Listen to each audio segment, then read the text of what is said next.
Individuals जो gold खरीद रहे हैं वो कोई परसेंटेज नहीं बनता। जो ज्यादा खरीद हो रही है वो इंस्टीट्यूशनल सोर्सेज कर रही है। जब लोगों को एसेट बैक्ड सिक्योरिटीज क्रिएट करनी होती है उसमें हो रही है। तो मुझे नहीं लगता है कि ये बजट के विषय से गोल्ड या सिल्वर पे कोई प्रभाव हो सकता है। ठीक है, आपके हिसाब से सबसे बड़ी तीन बातें, एक तो आपने कहा 12 लाख करोड़ का जो कैपेक्स है सरकारी खर्च, वो एक बड़ी बात है। उसके अलावा और एक दो पॉइंट्स आपके हिसाब से क्या हैं मेजर पॉइंट्स इस बजट के? सबसे बढ़िया चीज ये है कि एसएससी पे ट्रस्ट ज्यादा हो गया है।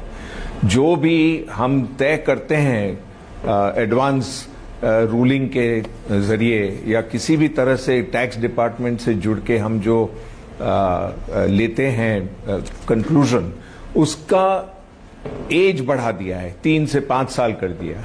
इसका मतलब ये है कि लोग अपना काम 3 से 5 साल के फ्यूचर को देख के काम कर सकते हैं और ये इससे बहुत ज्यादा कॉन्फिडेंस बढ़ता है निवेशकों का, और लोग जो डिसीजन ले रहे हैं उन पे बहुत पॉजिटिव प्रभाव पड़ता है।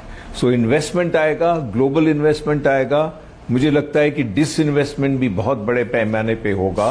उसका जिक्र नहीं किया उन्होंने अपनी स्पीच में, लेकिन इकोनॉमिक सर्वे में बहुत अच्छी तरह से बताया गया था कि डिसइन्वेस्टमेंट पे काफी काम होगा।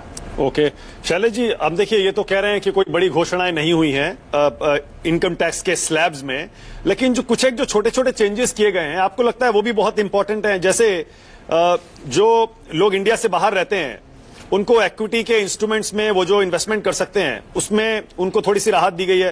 पहले 5% कर सकते थे, अब 10% तक वो इन्वेस्ट कर सकते हैं। वो बहुत अच्छी स्कीम है कि जिसके through persons of Indian origin जो हैं वो बाहर से यहाँ निवेश कर सकते हैं अपनी स्टॉक मार्केट में, लिस्टेड कंपनीज में।